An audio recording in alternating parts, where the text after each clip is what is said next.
So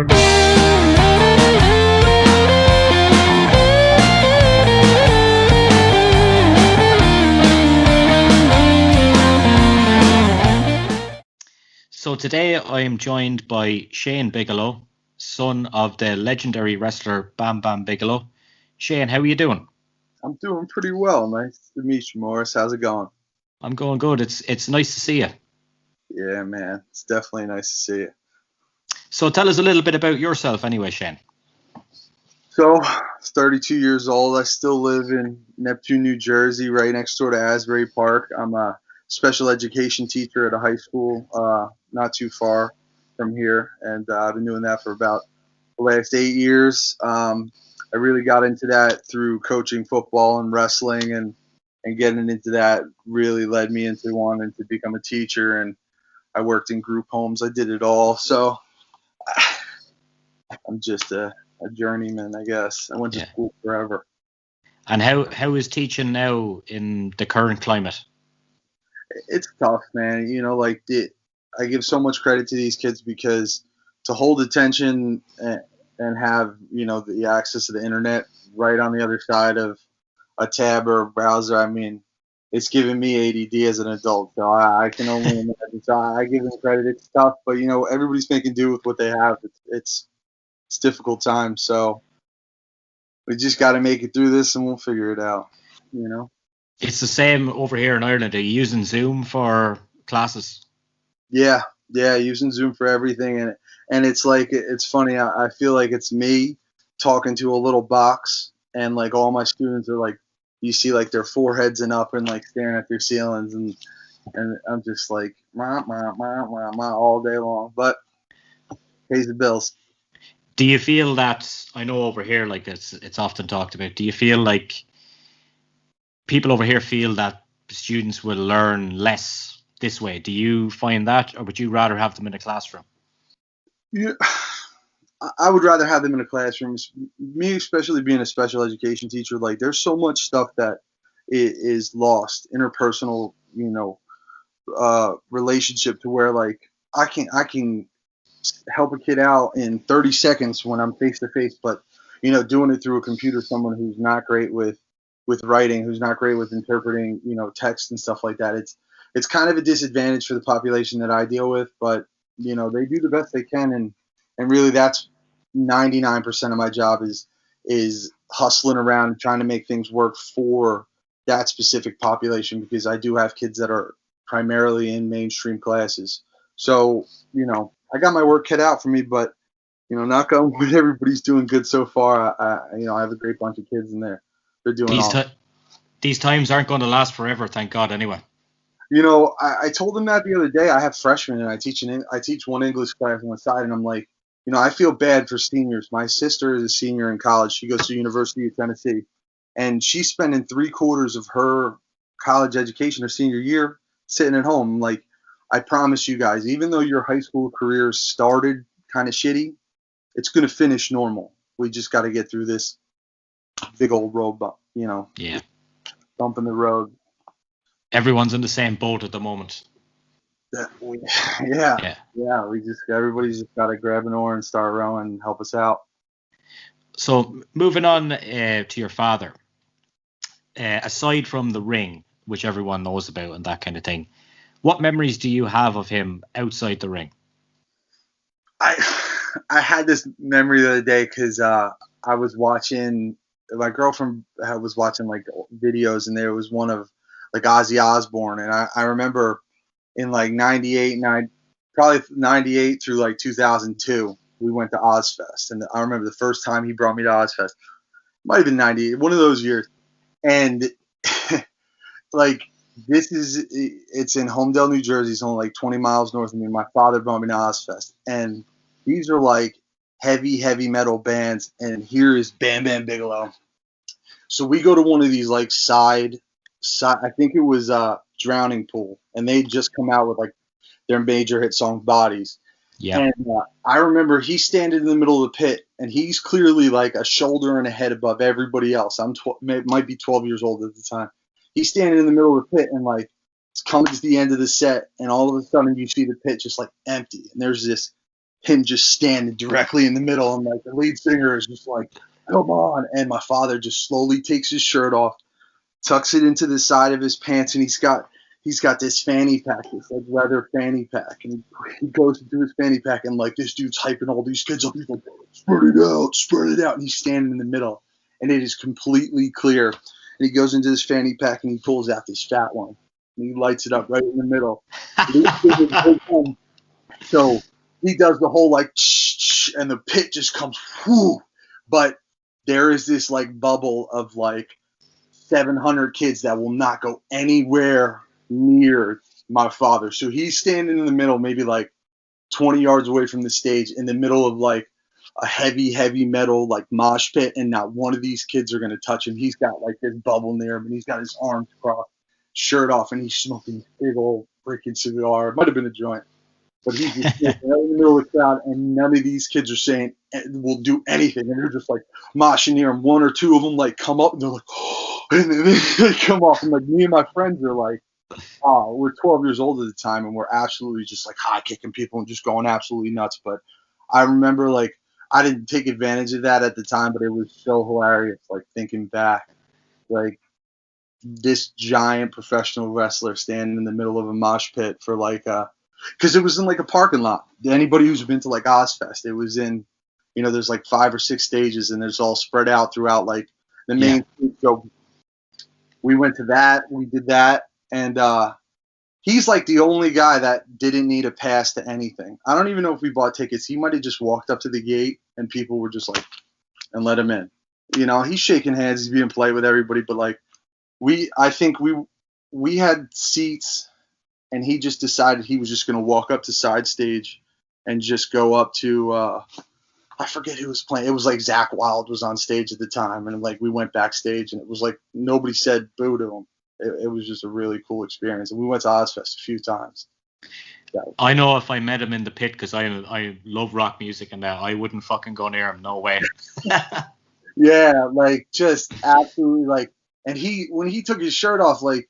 He had just like, it looked like he had a sweater on. He was a big hairy man, and he was just standing there with this leather fanny pack, and all these kids were just like enamored, and this poor band is up there like just like kill everyone, and all these kids converge, and it was just like a force field around for like 15 feet, and these kids would not go anywhere near him. Me and my friends were just like, and we'd like go in and bounce off of him, and he would just he was so cool. He's loved it. The whole time he's filming. And I always say over in Ireland anyway, like the rock and the wrestling crowd is kind of amalgamated into one. Like, so a lot of people there would have known who he was then as well. Oh yeah. Like especially because it was local. So like yeah, he ran into so many friends. Like the guy I'm wearing Jersey Tattoo Company, his friend Tattoo Tommy. We went backstage. Ran into him. He was one of the guys that was like a local roadie for them, and he did he owned tattoo shops up and down Jersey Shore. But we went backstage, we run into him, and then he's like, "You want to meet Ozzy? You want to meet Zach Wilde?" We were with Rob Zombie and like holding on to guitars and stuff, and like there's pictures all over his tattoo shop of that day. It was like so cool.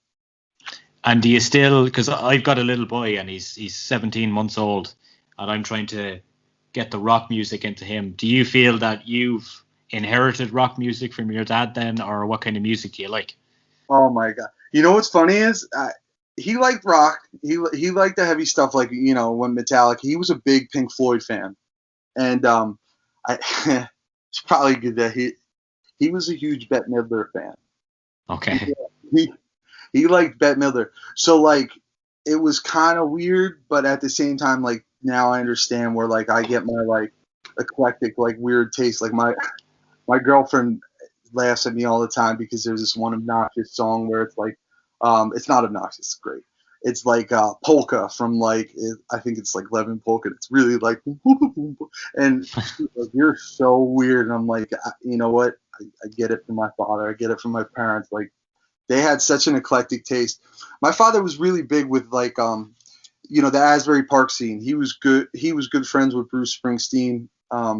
He actually bounced for a lot of those bands when they were on stage, so he knew those guys. So I was raised with such a variety. Like we would go to Bruce shows every time he was in Jersey. It was a real good time.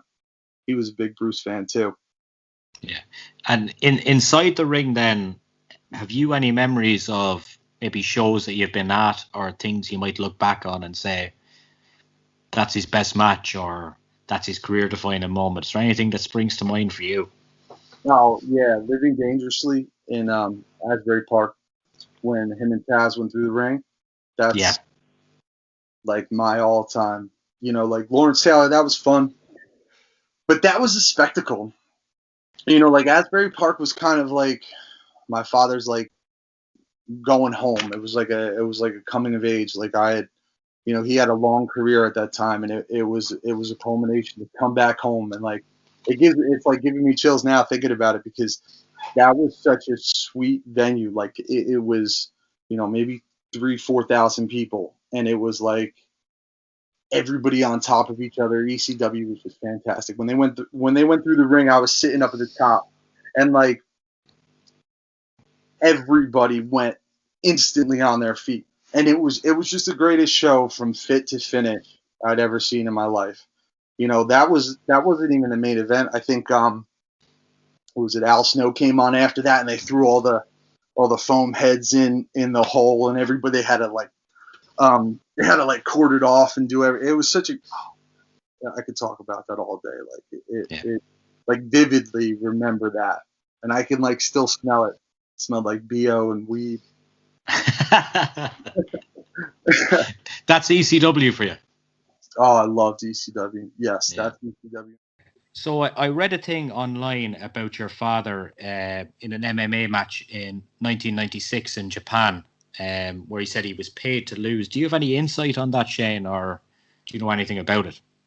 So, leading up to that fight, my father was training locally with my brother's godfather. I call him my uncle. He was Doink the Clown at the time when they were doing the Doink and Dink. Ray Apollo was his stage name. Before that, they were training together, and leading up to that fight, they had always been going back and forth to New Japan. So they had an extensive career, and they knew a lot of people over there. So I guess they got wind early on in the promotion that the promoter was kind of going to stiff people. So my father, they made sure cash in hand. I was going to have, I believe it was $40,000 before the fight. So promoter came with the suitcase, paid the only person, paid my father. They said he took the gate, he took the rest of the money, put it in pocket. But poor Kimo Leopold, who's a legitimate MMA fighter, this guy is, trying to boost his career. This is way before UFC even, began. Yeah. So, all the fighters in the back are all pissed off. They're annoyed. Now, there's no stipulations in the contract. He just got paid. So my father and Doink were just like, yo, I'm gonna go out there, we're gonna tie up, we're gonna put on a show, but he basically got paid 50 grand just to go get choked out for 3 or 4 minutes. The chemo was serious, so my father was at work. It was another payday. It was a business trip. The funny thing was, this was before this they used to have to anything over $10,000 you have to declare in customs. So this was cash in hand. They had stacks. So my brother's godfather, Doink, he ends up telling me that they were stuffing in their cowboy boots. He said he had these big old ankle high or calf high cowboy boots. So they were stuffing $10,000, $10,000 in each of them. And when they got off the plane at Newark, my father was like, "All right, brother, I'll see you later." He goes, "Hey, Scotty, don't you want to go to the bathroom?" He's like, "Nah, man, I just want to go see you later." He goes, "All right, man, just want to let you know I got about 25 G's in my boots." He goes, "Oh, my bad." He forgot they got it all through customs, without declaring it. And now, with the state of the economy, the taxes are going to come after me 28 years later or something like that. Your father didn't pay taxes. He stuffed them in a fanny pack, stuffed $50,000 in a fanny pack, and got it through customs in 1996. Probably be tough these days to try and get away with something like that. Oh, absolutely. Absolutely. in terms of your dad then as well, like I was obviously reading up a few things and just away from the ring as well. Just because like when you're doing these things, like you'll get asked kind of about the same matches and different moments and things like that. But I read a story about your dad that he'd saved a few kids from a fire. Yeah, yeah. What's the story behind that? So I wasn't there. Um, Okay. he was at in the behind my house where we lived. We had some brush, and they were doing an open barbecue pit, and it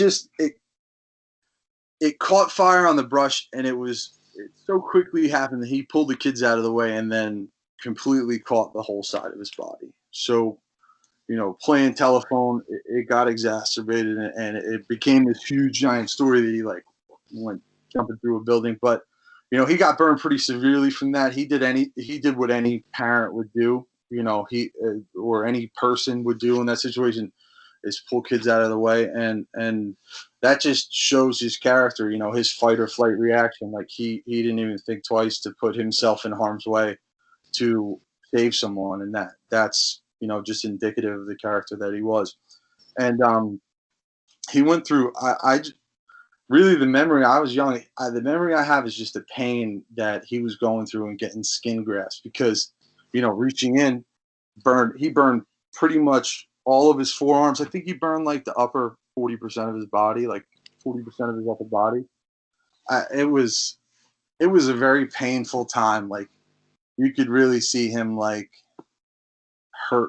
hurting like emotionally, having to go through that recovery. Yeah, Yeah. that was a tough time for him, for sure.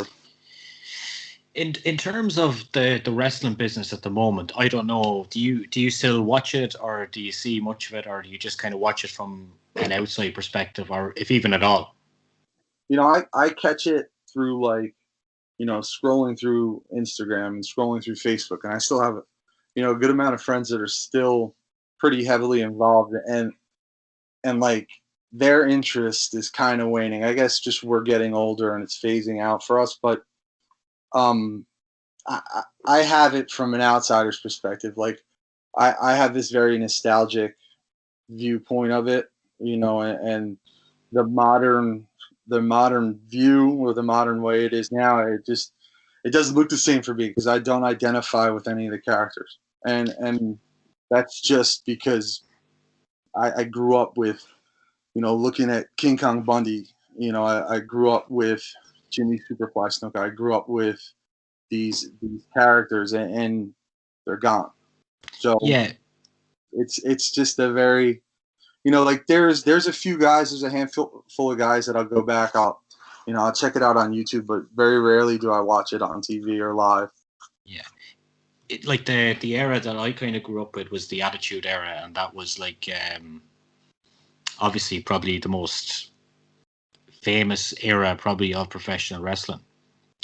And I just find that these days that it's I I I see it kind of as a television show, and I know some people see it as a sport, but like wrestling is cool and all, but you need characters, and I find that in your dad's era, in the Attitude Era, there was a lot of characters, but now it just seems to be focused towards wrestling and not really character based. Don't know what you think about that.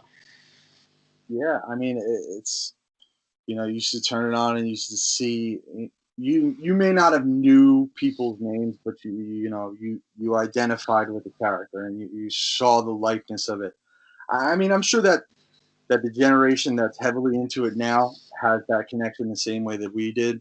Yeah, It's just like it's a nostalgia factor for us, and, yeah, and I feel now it's more dramatized because with social media, with just general media, there's so much exposure that back then whatever you got on your TV was the storyline. Now it's storylines are extended on they have a reality television that goes on into a trial basis. They have their own app, so they have to maintain such a dynamic story now that it's difficult, and it's difficult to not do the same thing because the Attitude Era did everything. Yeah. You know, like every. I had Georgia Smith on the podcast a few weeks ago, daughter of the British Bulldog, and she's kind of last year she took over her kind of made her dad's kind of social media page and start selling T-shirts and kind of putting up old videos and kind of just I suppose reminding people of his legacy. Do you have any plans to do something like that with your dad, or is that something you're interested in? Or You know what, man? I don't. To be yeah, honest, I don't.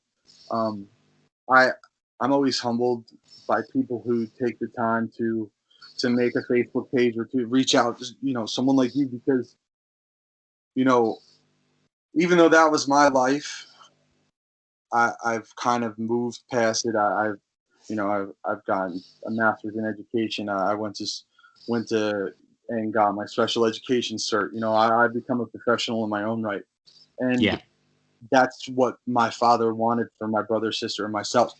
And when people come to me and they're like, "Hey, man, I want to make a documentary," or "Hey, man, I want to, start a band and I want to use your father's face," I'm like, "Do it. Send me it. Like, you want to make a T-shirt? Cool. Like, because even though my last name is Bigelow, that's still an entity of the WWE.